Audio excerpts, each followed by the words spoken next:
자, 이거 공부하실 때 여러분이 알고 계시는 문제는 지우시면 돼요. 그러면 잘 몰랐다라고 하는 것만 체크해서 그것만 계속 반복해서 보시면 돼요. 아시겠죠? 예. 33번입니다. 판례는 구속된 남편을 구제하기 위해 채무자인 회사에 대한 물품 외상대금 채권을 포기한 것은 불공정한 법률 행위로서 무효라고 한다. 네. 맞아요? 자, 거기 밑에 보시면 밑줄 건데 사회적 경험이 부족한 가정 부인이 경제적으로 정신적으로 궁박 상태 하에서 구속된 자기 남편을 석방 구제한다는 밑에 일념에서 검은 글씨 남편을 대리해서 위임장과 채권 포기서를 작성해 준 채권 포기 행위는 거래관계에 있어서 현저하게 균형을 이룬 행위다. 자, 뭐냐면 남편이 물품을 공급을 했어요. A 업체에다가. 근데 이 업체에서 물건을 받았다면 거기에 대해서 뭐를 줘야 돼요? 대금을 줘야 되죠? 근데 안 준 거예요. 그럼 이건 결국 외상대금 채권이잖아요. 그 남편이 이제 독촉하다가 벼르고 별려서 아내에게 그런 거예요, 아내에게.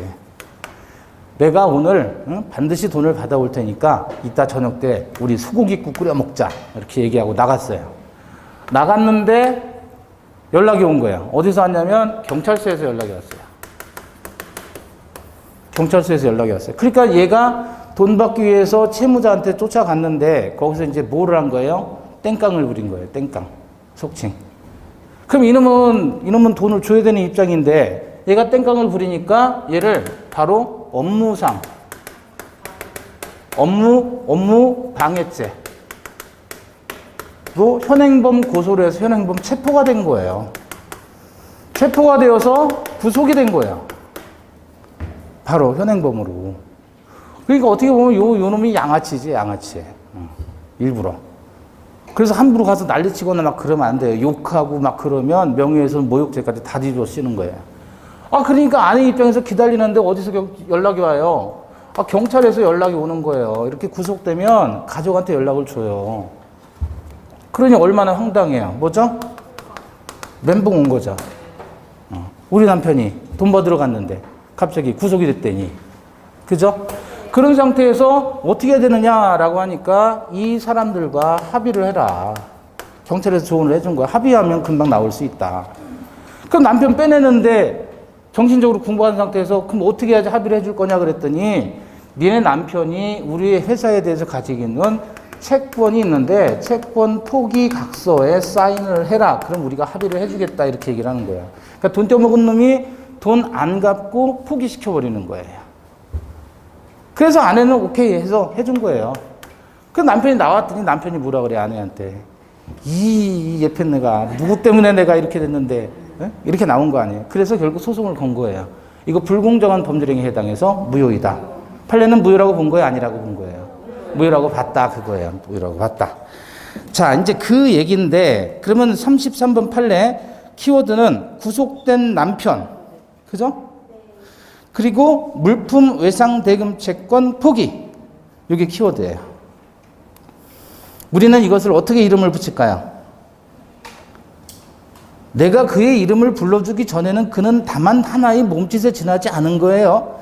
내가 이 판례에 이름을 붙여줬을 때 이 판례는 나에게로 와서 점수가 된다.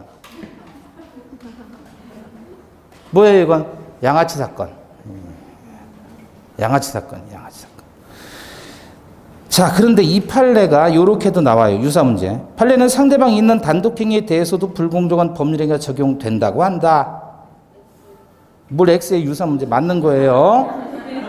그 밑에 틀린 표현이에요. 하나의 의사표시를 구성 요소로 하는 단독행위에 있어서는 불공정성의 문제가 발생하지 않는다. 그러면 이게 틀린 거예요. 자, 여기서 포인트는 뭐냐면 단독행위예요. 상대방이 있는 단독행위. 여기 봐봐요. 지금 아내가 남편 대신해서 쓴 뭐예요? 외상대금 채권 포기죠? 외상대금 채권 포기 행위는 뭐예요? 상대방이 있는 단독행위라는 게 포인트예요. 이게 같은 판례인데 우리는 모르고 있었다. 아시겠죠? 자, 넘겨보시고 34번 판례는 신체 사고에 의한 손해배상 청구에서 손해배상으로 받을 수 있는 액수의 8분의 1밖에 되지 않는 금액으로 합의했다면 현저하게 공정을 잃었다고 본다. 맞습니다. 그래서 받을 수 있는 금액의 8분의 1밖에 안 받았다 그러면 불공정한 법률행위에 해당한다는 얘기고 35번 대리인에 의해서 법률행위가 이루어진 경우 그 법률행위가 민법 제104조 불공정한 법률행위에 해당하는지 여부를 판단함에 있어 경솔과 무경험은 누구? 대리인, 궁박은 본인 입장에서. 그죠? 자, 그 다음에 36번입니다. 불공정한 법률행위 당시 을에게 위와 같은 불리한 사정이 있다는 점을 폭리자가 알고 이를 이용하려는 의사가 있었더라도 피해자는 위 계약이 민법 104조 불공정 법률행위임을 주장할 수 없다. X죠. 뭐가 있어야 된다 그랬어요? 해설 밑줄 보시면 알고서 이를 이용하려는 의사가 있어야 한다.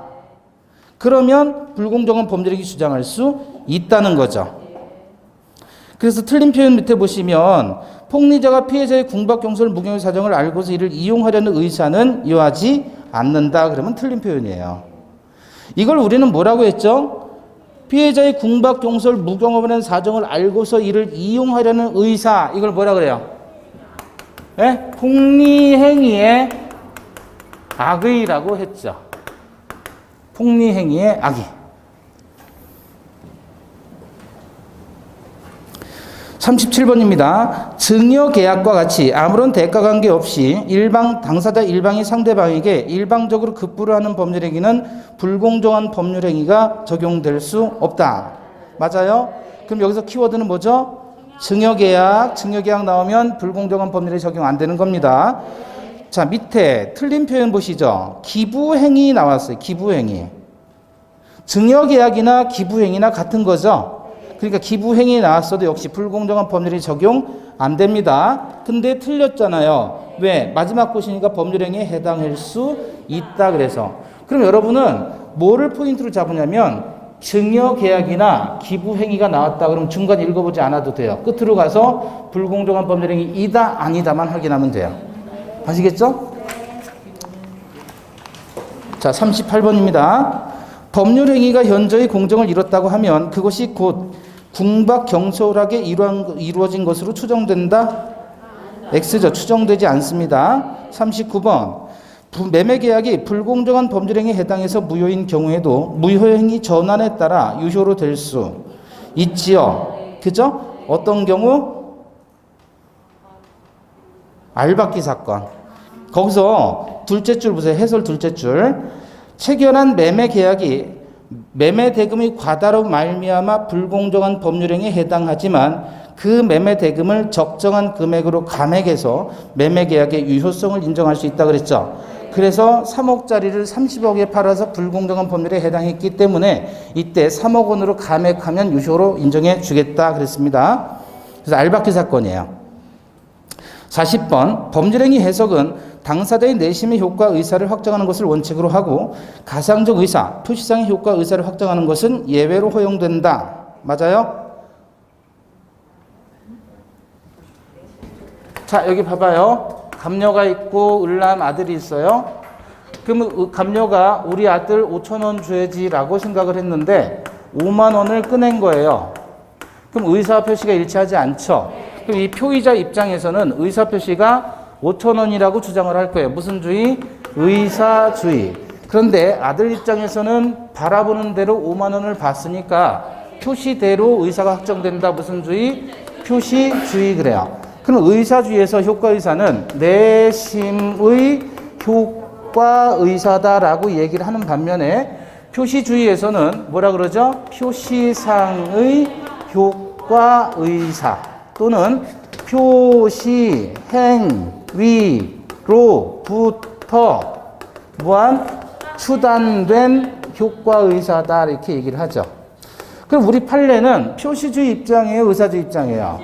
원칙은 표시주의, 예외로 의사주의를 취하고 있는 거죠. 그러니까 뭐가 우선해서 표시상의 효과의사를 기준으로 해석하는 게 원칙인 거예요. 자, 그러면 40번 법률행위 해석은 당사자의 내심적 효과의사를 확정하는 것을 원칙으로 하는 게 아니라 가상적 의사, 다시 말하면 표시상의 효과의사를 확정하는 것이 원칙이고 내심적 효과의사는 예외적으로 허용되는 거죠. 반대로 쓰였습니다. 그래서 해설에 나와 있잖아요. 당사자의 내심의 의사보다는 외부로 표시된 행위에 의해 추단된 의사를 가지고 해석함이 상당하다. 그래서 40번 X. 자, 원칙은 그렇고 그 다음에 그럼 해석의 방법이 크게 세 가지가 있죠. 어떤 방법이죠? 자연적 해석, 규범적 해석, 그 다음에 보충적 해석이죠. 자연적 해석은 쉽게 말하면 의사대로 해석하는 거죠. 얘는 표시대로 해석하는 거고, 얘는 법률행위의 틈, 공백이 발생했을 때 제3자 시각에서 해석에 의해서 보충해 주는 것. 이걸 보충적 해석 그랬죠. 얘는 상대방이 있을 때, 상대방이 없을 때, 상대방이 없을 때 하는 거예요. 그죠? 얘는 상대방이 있을 때 규범적 해석하는 거예요. 그래서 이런 기억이 나시던가요? 갑이 혼자 방 안에 있어요. 얘는 실제로는 밥을 먹고 싶은데 밥을 밥이라 부르면 재미없으니까 똥이라고 얘기를 하고 싶다. 의사와 표시가 일치하지 않았어요. 그럼 얘가 배고픈데 똥 먹어야지 그러면 똥 먹겠다는 거예요? 밥 먹겠다는 거예요? 밥이라는 거예요. 의사대로 해석하면 돼요. 상대방이 없으니까. 들어줄 상대방이 없으면 자기 마음대로 어떻게 표시를 하든 상관없이. 그런데 얘가 나와가지고 우리라는 친구에게 야 우리 똥 먹으러 가자 그러면 얘 입장에서는 똥이 똥이라고 생각할 거 아니에요. 상대방이 있는 경우라면 당연히 뭐예요? 규범적 해석하는 거예요. 표시대로. 상대방이 없으면 표시는 뭐가 되든 상관이 없는 거예요. 의사가 중요하니까. 그래서 얘한테 똥 먹으러 가자 그랬더니 얘가 난색을 표하니까 갑이 다시 얘기해요.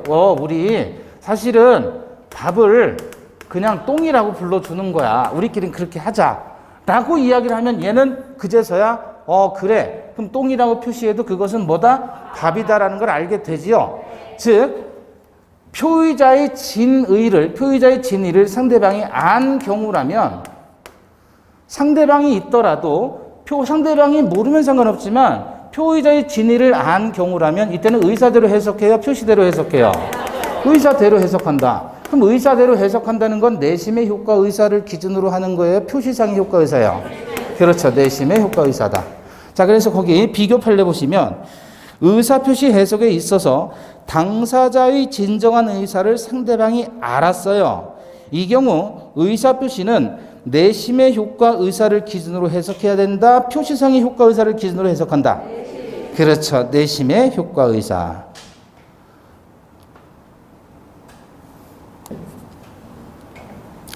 자, 41번입니다. 매매 목적 토지 지번에 관한 쌍방 공통하는 착오가 있는 경우. 여기서 키워드는 쌍방 공통하는 착오입니다. 판례는 당사자 간의 의사의 합치가 있는 지번 토지의 계약만이 유효하게 성립되었고 착오에 의한 지번에 의해서 격려된 등기는 무효이다. 자, 이거 뭐 문제죠? 오표시 무해의 원칙과 관련된 사례죠. 그래서 지번에 관한 쌍방 공통하는 착오가 있어요. 자, 여기 갑과 을 사이에 얘는 1번지 토지를 팔기로 했고 얘도 1번지 토지를 사기로 한 건데 계약서에는 2번지로 잘못 쓴 거죠. 그래서 계약이 되었다. 의사표시 불일치, 의사표시 불일치예요. 이때 당사자의 의사는 1번지 토지로 합의가 된 거잖아요. 근데 의사와 표시가 불일치한 걸 스스로 모르고 계약했으니까 쌍방이 같이 공통해서 뭐를 했죠? 착오를 했다. 그럼 이 착오를 했으면 착오에 의한 의사표시는 취소할 수 있어야 될 건데 그런데 얘네들의 의사가 완전히 일치했잖아요. 그래서 잘못된 표시는 의사대로 계약이 성립함에 해로움이 없다라고 해서 오표시 무해의 원칙이라고 하는 거죠. 그럼 이 오표시 무해의 원칙과 관련해서는 결국 의사대로 계약이 성립된 겁니까? 안 된 겁니까? 됐죠? 의사대로 계약이 성립이 된 거예요. 따라서 착오를 이유로 취소할 필요가 없다, 있다? 없다. 취소 안 된다 그랬죠. 그럼 합의한 거는 1번지고 2번지로 만약에 등기됐다면 이 등기는 무효인 등기가 되는 거죠. 합의되지 않은 등기니까 실제관계에 부합하지 않는 무효인 등기. 그 무효인 등기를 통해서 또 제3자가 넘겨받았다면 얘는 취득한다, 취득 못한다. 얘는 취득 못한다 그랬죠. 무효 등기 믿고 거래한 자 보호되지 않죠. 즉 등기의 공신력을 인정하지 않기 때문에 여기서 무효라면 그거 믿고 거래하더라도 얘는 취득하지 못하는 겁니다. 그럼 결국 을의 입장에서는 어떻게 돼요? 갑에 대해서 1번지에 대한 소유권의 이전을 청구를 하겠죠. 그럼 갑의 입장에서는 2번지 토지 잘못 등기됐으니까 이거는 말소를 청구하게 된다. 이렇게. 그죠? 그와 관련된 내용이 41번입니다. 42번.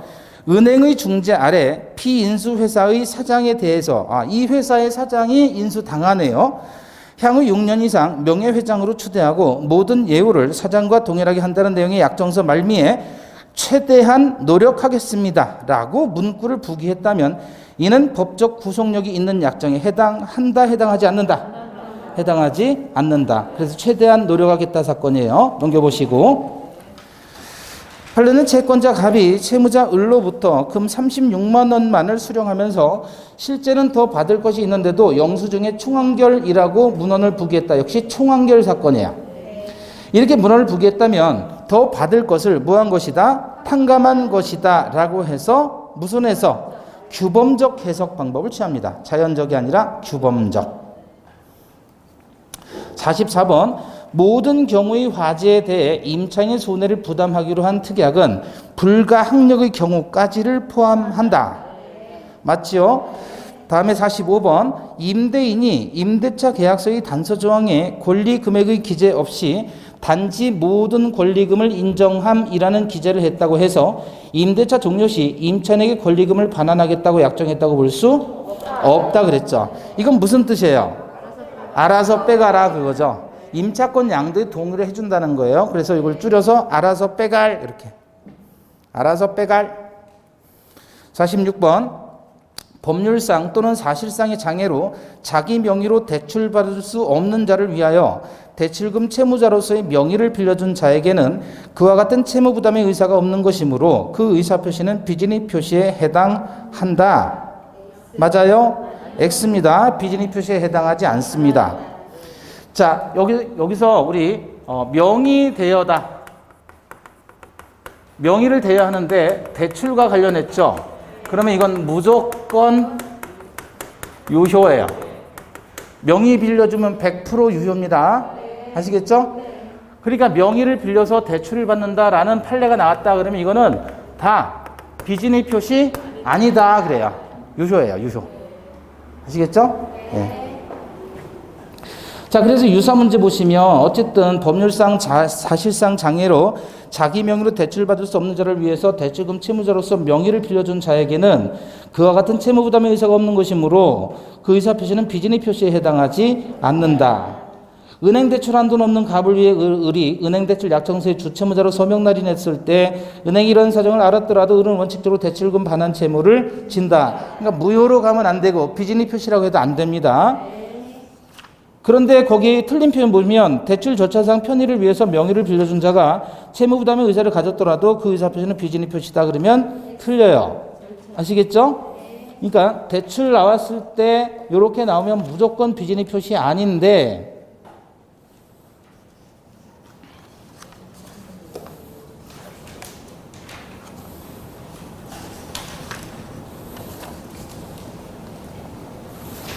어디를 보시냐면 28페이지 61번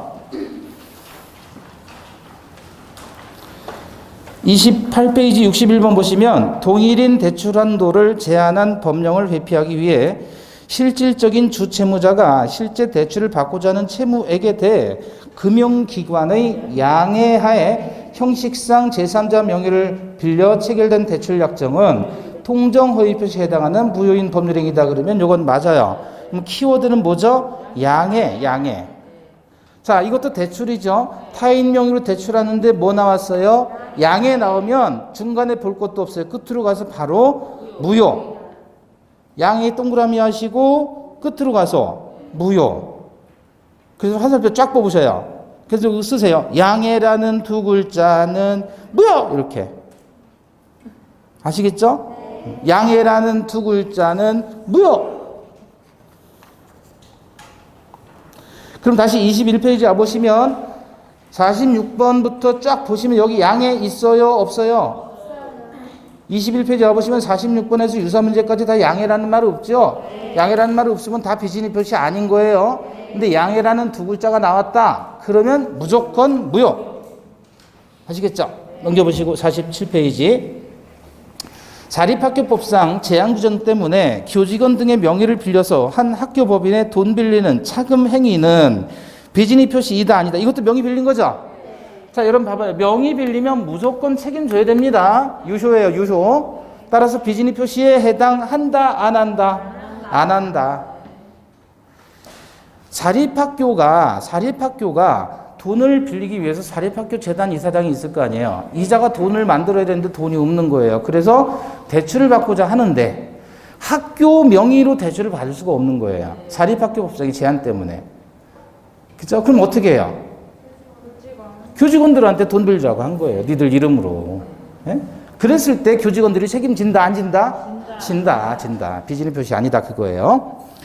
48번. 비록 재산을 강제로 뺏긴다는 것이 표의자의 본심으로 잠재되어 있었다고 해도 표의자가 강박에 의해서나마 증여를 하기로 하고 그에 따른 증여의 의사표시를 한 이상 증여의 내심의 효과 의사가 결여된 것이라고 할 수는 없다. 그러니 비진의 표시이다, 아니다? 비진의 표시가 아니다. 이건 수업 중에 여러 번 했죠. 유사문제 1번, 유사문제 2번, 유사문제 3번 보시면 진이 아닌 의사표시에서 진이란 특정한 내용의 의사표시를 하고자 하는 표의자의 생각을 말하는 것이지 표의자가 진심으로 마음속에서 바라는 사항을 뜻하는 것은 아니다 그랬죠? 유사문제 4번 진이 아닌 의사표시는 표시행위에 상응이라는 말은 무슨 뜻이에요? 일치한다 그런 뜻이에요. 서로 마주본다 그런 뜻에서 일치하는 내심 의사가 없는 것. 자 보세요. 갑이 사랑하지 않아요. 그런데 사랑해라고 이야기했다면 의사표시 불일치하죠. 그러니까 이 사랑해라고 한 말은 지금 참말이에요, 거짓말이에요? 거짓말이라 그랬잖아요. 그게 비진의 표시예요. 자신의 의사와 달리 표시했을 때 이게 비진의 표시입니다. 거짓말이 비진의 표시죠. 그러면 사랑한다고 표시를 했을 때 이 표시와 일치하는 내심의 의사는 뭐여야 돼요? 사랑한다는 의사가 있어야 될 거 아니에요. 그러면 표시행위에 일치된 의사가 있을 때 비진이에요? 없을 때 비진이에요? 이 의사가 없는 거잖아요. 결여됐잖아요. 그래서 요게 비진의 표시라면 비진의 표시는 표시행위에 상응하는 내심의 효과 의사가 결여된 것이다. 표시행위에 상응하는 내심의 효과 의사가 결여된 것이 아니라면 비진의 표시가 아니다라고 얘기를 하는 거예요. 그래서 유사문제 4번 보시니까 진이 아닌 의사표시, 비진의 표시는 표시 행위에 상응하는 내심의 효과 의사가 없는 것.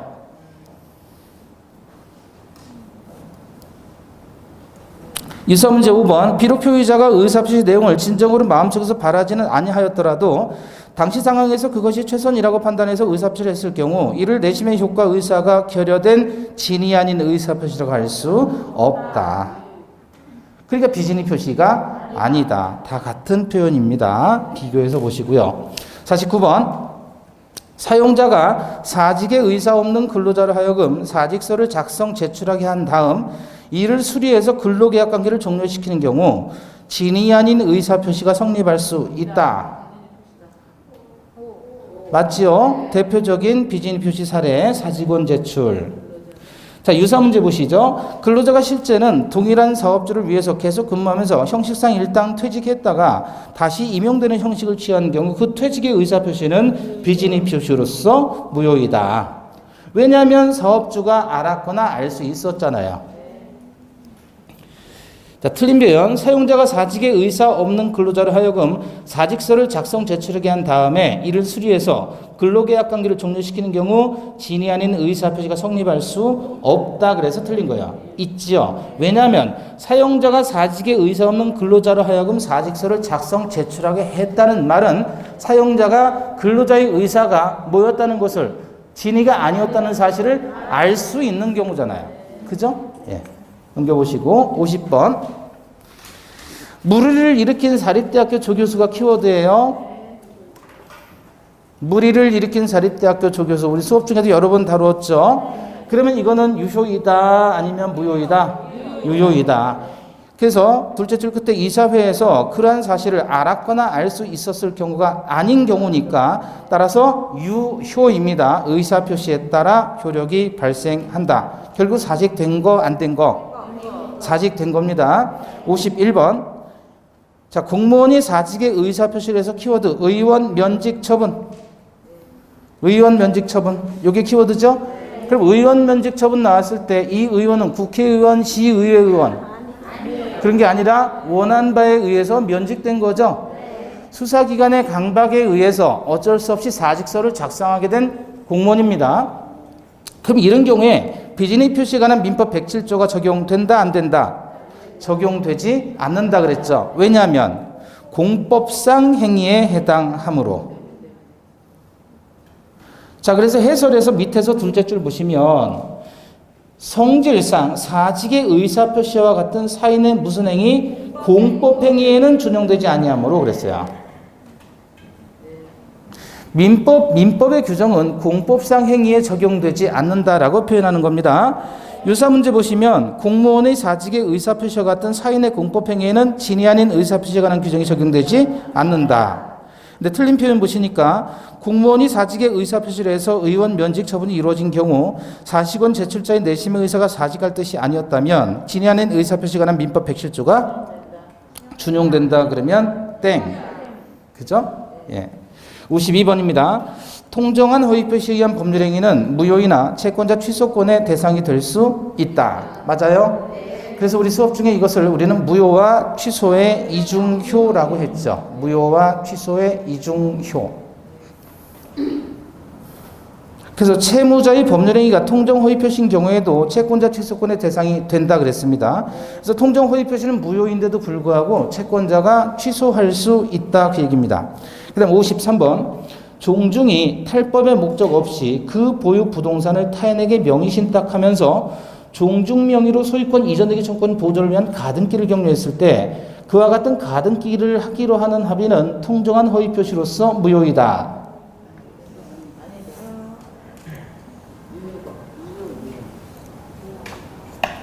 자, 요거는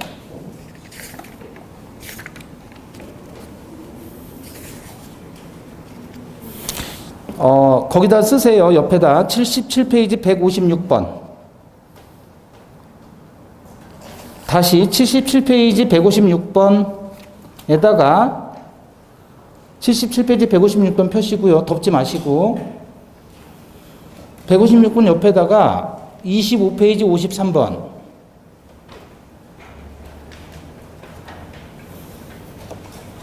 자, 일단 77페이지 156번 봅니다. 종중갑이 그 소유의 X 토지를 종중원 을에게 명의신탁하고 장래의 소유권 이전 청구권을 보존하기 위해 자신 명의로 가등기를 한 경우 그 후 갑이 가등기에 기한 본등기 절차에 의하지 아니하고 을로부터 별도의 소유권 이전 등기를 격려받은 경우 본등기 청구권을 혼동으로 소멸한다 안 한다 그 문제인데 여기 보세요. 이걸 우리는 합쳐서 종중가등기 사건으로 부르죠. 종중가등기 사건. 어떤 거냐면 A 종중이 갑 종중이 있었어요. 갑 종중이 있었고 그 다음에 대표자 을에게 명의 신탁을 한 거예요. 첫 번째 종중이 대표자에게 명의 신탁을 합니다. 그리고 명의 신탁이 되면 종중 명의 신탁은 유효하죠. 실명법상 이 민법에서 명의 신탁이다 그러면 이건 다 실명법상의 명의 신탁이에요. 근데 이제 신탁법상에 신탁이란 단어가 나오긴 하는데 요거는 신탁법상 신탁은 우리가 다루질 않아요. 시험 범위도 아니고. 그러니까 우리 민법에서 명의신탁 나왔다 그러면 무조건 민법상 실명법상의 명의신탁이다. 실명법상의 명의신탁은 다 무효잖아요. 약정 무효, 등기 무효, 매도인이 선이라면 등기 유효 그거 했잖아요. 다 무효인데 예외적으로 종중이나 배우자 명의신탁은 탈법의 목적이 없다면 예외적으로 유효한 거예요. 아시겠죠? 자, 그런데 종중이 을에게 명의신탁을 첫 번째 했어요. 그 다음에 두 번째, 그럼 명의신탁이 유효한 명의신탁이죠? 종중이나 배우자 명의신탁은 유효하니까 나머지 명의신탁은 다 무효고. 그러면 유효한 명의신탁이니까 얘가 대외적인 소유자가 되는 거예요. 신탁행위론이 적용돼서. 대외적 소유자가 되니까 이놈이 처분하게 되면 큰일 나잖아요. 그래서 종중이 나중에 얘가 처분하는 걸 대비하기 위해서 미리서 뭐예요? 가등기를 건 거예요. 그런데 세 번째, 아니나 다를까 얘한테 명의신탁 해놓으니까 제3자 병이라는 자가 가압류 들어온 거예요. 가압류 들어왔어요. 이 대표자에게 이름으로 되어 있으니까 가압류 들어왔어요. 이 채권자가. 그러니까 어떻게 하냐면 종중이 명의신탁을 해지한 거예요. 그리고 소유권의 이전을 받은 거예요. 그럼 등기상으로 보면 이렇게 되죠. 애시당초 처음에 1번 갑, 2번 을, 그 다음에 3번에서 뭐 했죠? 가등기 갑 이렇게 있었죠? 그 다음에 4번에서 가압류 들어왔죠? 가압류 들어왔잖아요? 그 다음에 5번에서 소유권 이전이 됐죠? 다시 갑에게. 자, 첫 번째 논점. 그러면 종중이 명의신탁하면서 가등기를 했다면 이것은 통정한 허위표시로서 무효인가 그거예요. 가등기를 하지 않을 의사인데 가등기를 했다면 의사표시의 불일치. 그것을 짜고 했다면 이건 통정 허위표시가 되지만 가등기할 의사에 기해서 가등기를 했다면 의사표시가 일치한 거잖아요. 따라서 통정한 허위표시에 해당하지 않는다는 겁니다. 두 번째, 그러면 지금 이렇게 됐을 때 이 갑이라는 자가 가등기를 해서 명의신탁을 해지함으로써 소유권 이전을 받았잖아요. 그죠? 그러면 현재 소유자는 누구죠? 갑이라는 사람이죠. 근데 얘가 가등기에 기해 소유권 이전에 본등기를 한 거예요. 그럼 가등기에 기한 본등기를 하게 되면 중간에 있었던 처분에 관한 등기는 직권 말소 대상인 거예요. 그럼 병이라는 사람이 주장을 하는 게 아니 갑이 자기가 소유자인데 자기가 자기에게 이전 등기를 했다는 말은 등기 청구권을 행사했다는 얘기고 자기가 소유자인데 자기가 자기에게 등기 청구권을 행사한다는 건 말이 되느냐 그거예요. 지가 소유자인데 다른 사람이 소유자이라면 내가 소유자인데 다른 사람이 등기를 가지고 있다면 등기를 달라고 요구할 수 있는 게 등기 청구권인데 지금 이론상 자기가 소유자인데 자기가 자기에게 등기 청구권 행사해서 본등기를 한다는 건 말이 안 되지 않느냐 이 얘기야. 다시 말하면 이미 갑이 소유자인데 가등기에게서 본등기를 한다는 말은 등기 청구권을 행사해서 지금 자기의 프로 이전 등기를 했다는 얘기잖아요. 근데 이미 자기는 소유자이잖아요. 이전 등기를 받아서. 그러니까 이 등기 청구권은 소유권의 혼동으로 소멸한다라고 주장을 한 거예요. 근데 우리 판례는 등기 청구권은 채권이고 소유권은 물권인데 물권끼리 혼동하거나 채권, 채무가 혼동하는 것이지 채권과 물권은 서로 간에 혼동이 적용되지 않는다는 겁니다. 따라서 이것은 적법한 것이고 얘는 직권 말소되는 게 맞다라고 주장한 거예요. 판례 입장입니다. 자, 그래서 156페이지에서는 혼동으로 소멸한다, 안 한다? 안 한다. 채권 그 해설 보시면 채권은 채권과 채무가 동일한 주택이 기속된 때 한해서 혼동으로 소멸하는 것이 원칙이지. 이때는 지금 채권과 물권을 혼동한 거 아니냐 그래요. 그래서 맨 마지막에 보시면 갑이 가등기에 기한 본등기 절차에 의하지 아니하고 을로부터 별도의 소유권 이전 등기를 격려받았다고 해서 혼동의 법리에 의해 갑의 가등기에 기한 본등기 청구권이 소멸하는 것은 아니다. 자, 다시 앞으로 25페이지 53번에서 그래서 이와 같은 가등기를 하기로 한 합의는 통정한 허위 표시로서 무효가 아니다. 다음 54번 토지거래 허가구역 내에 토지거래 계약이 허위 표시에 의해서 이루어진 경우 당사자는 허가를 받지 않아 무효인 계약이므로 굳이 통정 허위 표시를 주장할 필요는 없다. 자, 우리 생각해 보시죠. 토지거래 허가구역 내에서 허가를 받지 않으면 그 계약은 유효, 무효? 무효죠? 그러면 토지거래 허가지역 내에서 허가받지 않아서 무효인데 어차피 무효인데 굳이 통정한 허위 표시를 이유로 무효를 주장할 필요가 있다, 없다? 필요가 있다. 무효인데 굳이 무효를 통정으로서 무효를 주장할 필요가 뭐 있느냐 그거예요. 왜? 협력 의무를 면한다는 실익이 있기 때문에. 유동적인 무효 상태에서는 당사자 간에 뭐 해야 돼요? 허가 신청 절차에 협력할 의무가 있잖아요. 그거조차 면한다면 실익이 있는 것이죠. 그래서 토지거래 허가구역 내 토지거래 계약이 허위 표시에 의해서 이루어졌다면 허가를 받지 않아 유동적 무효 상태에서도 굳이 통정 허위 표시를 주장할 필요가 있습니다. 왜? 협력 의무를 면할 수 있기 때문에. 자, 유사 문제 넘어가시고 55번입니다. 특별한 사정 없이 동거하는 부부간에 토지를 매도하고 소유권 이전 등기까지 격려함은 이례에 속하는 일로서 가장매매라고 추정하는 것이 경험칙에 비추어 타당하다.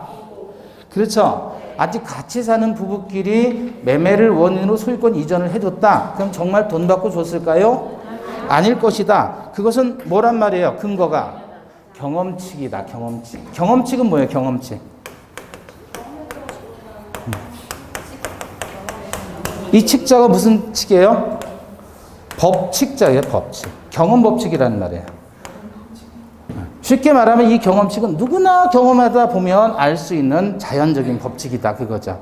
일종의 뭐죠? 이게 짬밥이다. 인생 짬밥 좀 먹으면 그 정도는 다 누구나 알 수 있는 거다. 그걸 뭐라고 표현하는 거예요? 경험칙이라고 하는 거예요. 누구든 경험해 볼 수 있는 법칙. 자, 관련 판례 보시면 토지를 매도해서 등기까지 넘겨준 훨씬 후에도 매도인이 토지에 대한 임료를 수령하고 매도인이 관리인도 임명하고 또 관리인으로부터 동토지로부터 나오는 수익을 직접 받아 챙길 뿐 아니라 소외인에게 동토지의 매각 의뢰까지 한 사실이 있대요. 무슨 말이야? 여러분, 갑이 땅을 가지고 을에게 팔아서 얘 이름으로 등기가 넘어갔어요. 그죠? 그럼 매도인이 팔아서 얘가 얘 이름으로 등기가 넘어갔다면 얘는 이제 이 권리가 없어야 될 거 아니에요. 근데 이래 놓고 이놈이 뭔 짓을 하는 거예요, 지금? 관리인을 임명을 하고, 그죠?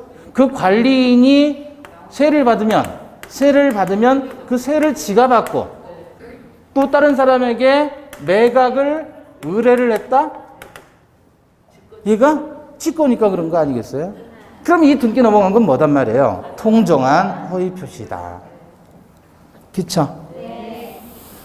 그래서 통정 허위 표시가 안 걸리려면 어떻게 해야 돼요? 예? 그렇다고 덮어놓고 아무한테나 통정 허위 표시하게 되면 이놈이 선의의 재산적에 넘겨주면 못 찾아온다 그랬잖아요. 그나마 좀 사기를 당해도 괜찮은 게 가족, 그 중에서 부부잖아요. 근데 부부가 동거하면서 하면 이건 경험칙에 비추어 통정 허위 표시라 그랬죠. 그리고 부부가 반드시 뭐를 해야 된다? 이혼해야 된다, 서류상. 근데 이혼했는데도 같이 산다 그러면 이건 또 가짜 이혼이잖아요. 그러니까 따로 살아야 됩니다, 따로. 아시겠죠? 그리고 이혼해놓고 따로 살고 만나려면 땅굴 파가지고 만나야 된다 그랬다. 아시겠죠? 이게 제일 안전빵인 거예요. 통정 허위 표시하고자 한다면. 네? 자, 그 다음에 56번. 임차보증금 반환 채권을 담보할 목적으로 임차인과 임대인 제3자 사이의 합의에 따라 임대 목적물에 관해서 제3자 명의로 전세권 설정 등기를 경료한 경우 그 전세권 설정 등기는 통정 허위 표시에 해당해서 무효이다.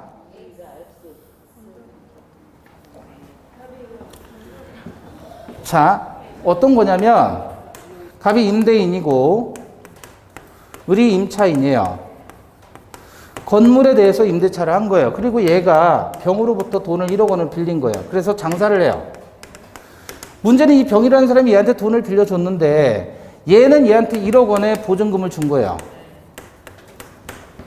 그럼 얘가 가지고 있는 재산은 나중에 임대차 만료되면 1억 원 보증금 반환 채권을 가지고 있을 뿐이잖아요. 그거를 담보할 수가 없는 거 아니에요. 그래서 얘 입장에서 내가 너한테 1억 원 빌려줄 테니까 나한테 담보를 내달라. 그래서 3자 합의에 따라 병의 이름으로 전세권 등기를 한 거예요. 이라는 이 전세권 등기는 통정 허위 표시로서 무효인가 그거예요. 얘가 원래 보증금에 관한 채권자죠? 그쵸? 그러면 얘는 지금 전세권자 이 병이라는 사람은 이 채권자인 임차인에 대한 또 다른 채권자죠? 그죠? 그러면 원래 전세권은 담보물권이기 때문에 부종성이 있어서 채권자와 담보물권자가 항상 같아야 되는 거예요. 그런데 예외적으로 3자 합의가 있고 이 채권이 실질적으로 얘한테 귀속되었다고 볼 수 있다면 예외적으로 제3자 명의의 담보물권은 유효하다라는 게 우리 판례죠. 그 판례가 전세권 파트에 나와 있습니다. 어떤 거냐면 이렇게 막 연결되는 거예요. 민법이 이래서 재밌어요. 전세권 파트 가보시면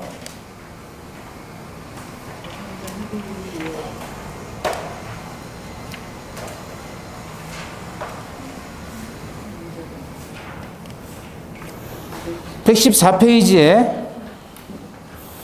114페이지 248번. 제3자 명의의 전세권은 담보물권의 부수성이 원칙상 무효이다. 그러면 그건 맞아요? 틀려요? 맞죠? 그런데 해설 보시면 해설의 둘째 줄, 채권 담보를 위해 담보권을 설정하는 경우 채권자와 채무자 및 제3자 사이에 합의가 있으면 채권자가 그 담보권의 명의를 제3자로 하는 것도 가능하다 그랬잖아요. 요 판례하고 연결되는 겁니다. 그래서 다시 앞으로 와보시면 56번에 이 경우 임차보증을 받은 채권 담보를 목적으로 임차인, 임대인, 제3자 사이의 합의에 따라 임대 목적물에 관해서 제3자 명의로 전세권 설정 등기를 경유한 경우 그 전세권 설정 등기는 무효이다, 유효이다? 유효이다. 따라서 통정 허위 표시에 해당해서 무효임을 주장할 수는 없다. 57번입니다. 강제 집행을 면할 목적으로 부동산의 소유 명의자를 신탁하는 것은 사회질서에 위반된 법률 행위이므로 무효이다. 명의신탁하는 것 자체가 사회질서 위반으로서 무효가 아니죠. 다만 실명법상으로는 무효가 될 수 있죠. 네. 실명법상 무효인 것하고 사회질서 위반 무효인 것은 다른 거예요.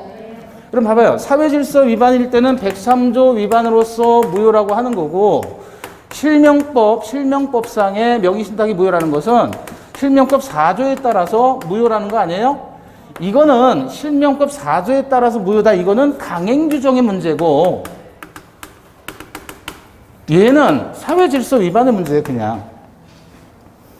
근데 강행규정 위반으로서 무효라고 해야지 이걸 사회질서 위반으로 무효라고 하면 안 된다는 거예요. 다른 거예요. 다시 말하면 강행규정 위반이라는 것, 사회질서 위반이라는 것은 어떻게 나누는 거냐면 이거는 개별적인 법규정을 위반했을 때 이야기고 요거는 개별적인 법규정이 없어요. 규정이 없어요. 그래서 적용할 수 없을 때 이걸 적용시키는 거예요. 예를 들어 첩계약은 무효죠? 왜 무효예요? 사회질서 위반으로서 무효라는 거죠? 그런데 만약에 첩계약 금지에 관한 법률이 제정되어서 시행이 돼요. 이런 법률이 없으니까 사회질서 위반이라고 하는 거지. 만약에 첩계약 금지에 관한 법률이 만들어지고 이 법이 이제 시행이 돼버렸어요. 만일. 근데 첩계약을 했다 그러면 이거는 강행규정 위반으로 무효가 되는 거고. 이해되셨죠? 그러니까 강행규정 위반은 구체적인 거고 구체적인 법을 위반한 거고 사회질서 위반은 구체적으로 적용할 법이 없어서 일반적으로 사회질서에 그냥 넣어버리는 거예요. 그러니까 얘는 사회질서 위반은 포괄적이고 강행법규 위반은 구체적이다. 그렇게 구별을 하십니다. 자, 그 다음에 58번 통정 허위 표시는 무효이므로 채권자 취소권의 대상이 될 수 없다. 그러면 X 앞에서 본 거죠? 무효 취소의 이중효. 59번입니다. 제3자의 선의는 추정되므로 통정 허위 표시로 무효를 주장하는 자가 제3자의 악의를 입증하여야 한다. 자, 통정 허위 표시는 무효이고 선의의 제3자에게 대항하지 못한다 그랬죠? 그럼 여러분 봐봐요. 선의의 제3자에게 대항하지 못한다 그럴 때 첫 번째 선의의 제3자에게 세 번째 대항하지 못한다 그랬단 말이에요. 그러면 선의 그러면 세 가지 떠오른다 그랬어요. 첫 번째 제3자의 선의는 추정된다. 두 번째 언제 기준으로 이해관계를 맺은 시점을 기준으로. 세 번째 무과실은 요한다 요하지 않는다. 요하지 않는다. 제3자는 다시 당사자 및 포괄승계인 이외의 자로서. 두 번째, 통정한 허위 표시 며칠 15일. 이걸 기점으로 법률상 새로운 이해관계를 맺어야 된다 그랬죠. 16일부터 이해관계가 발생하면 제3자이다. 대항하지 못한다는 것은 주장하지 못한다. 그 얘기잖아요. 그 중에서 첫 번째, 제3자의 선의는 추정된다. 따라서 입증은 무효를 주장하는 자가 제3자의 악의를 입증해야 되는 겁니다. 59번 맞지요? 60번 제가 이거를 거짓말 안 하고 이 원고를 한 5번 봤어요. 5번. 오답 안 나오게 하려고. 그래서 오답이 없을 거예요. 만약에 있다. 그럼 저한테 얘기해 주세요. 하나 찾을 때마다 제가 밥 한 끼 사드릴까요? 10만 원 너무 세다.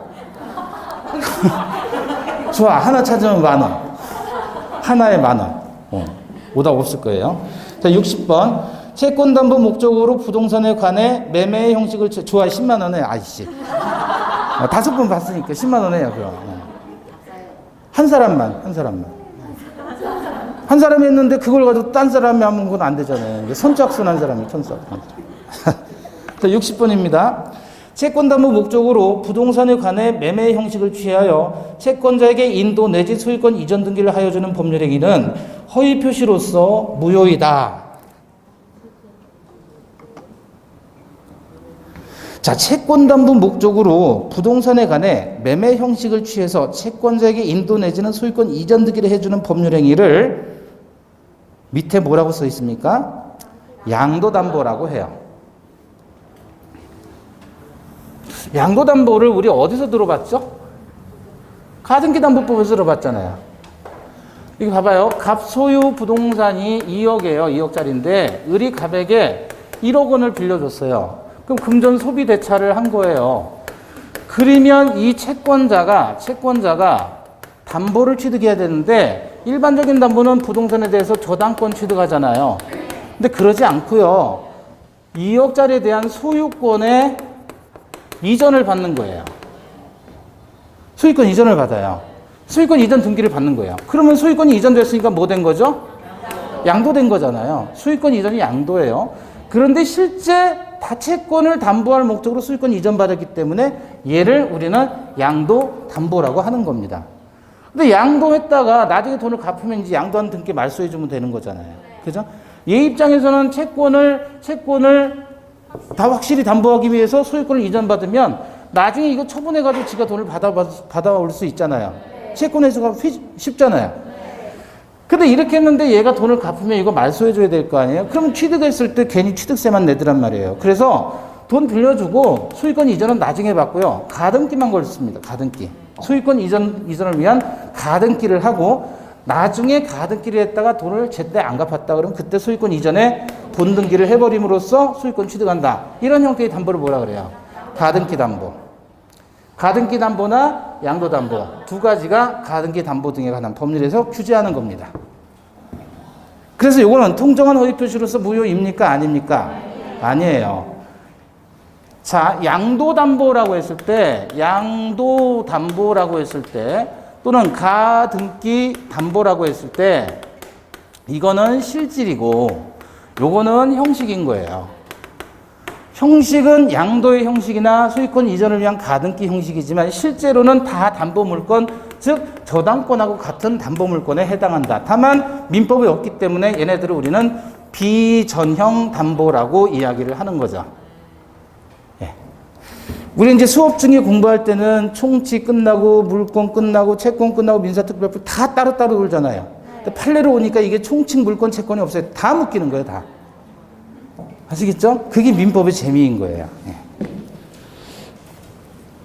자, 그래서 60번 채권담보 목적으로 부동산에 관해 매매 형식을 취해서 채권자에게 인도되지 내지 소유권 이전 등기를 해주는 법률 행위는 허위 표시가 아닙니다. 양도담보. 그래서 우리 판례는 유효 적법한 것이다 그랬죠. 그 다음에 양해 판례. 아까 했잖아요. 네. 양해만 나오면 무효라고 했죠. 그럼 거기서 비교 판례 보세요. 비교 판례. 양해 나와요? 안 나와요? 양해 안 나오죠? 그럼 유효 무효? 유효죠. 그럼 끝에 가시면 진위와 표시가 표시에 불일치가 있다고 하기는 어렵다. 그럼 유효라는 얘기잖아요. 그래서 양해만 나오면 무효인 겁니다. 양해라는 두 글자는 무효. 어디서?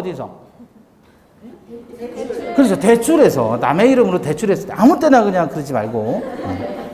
자, 62번 가장 소비대차의 대주가 파산 선고를 받은 경우 파생관제인이 통정허위 표시에 제3자에 해당한다. 가장 소비대차 그랬으면 가짜로 했다는 거예요. 소비대차를. 그죠? 며칠 날? 가장 나오면 15일이에요. 15일. 근데 이 가장 소비대차 했고 그 대주가 파산됐어요. 며칠? 16일이니까 얘는 제3자이다. 자, 틀린 표현 유사 문제 보시고 63번 이제 차고로 넘어갑니다. 63번부터 잠시 쉬었다 볼게요.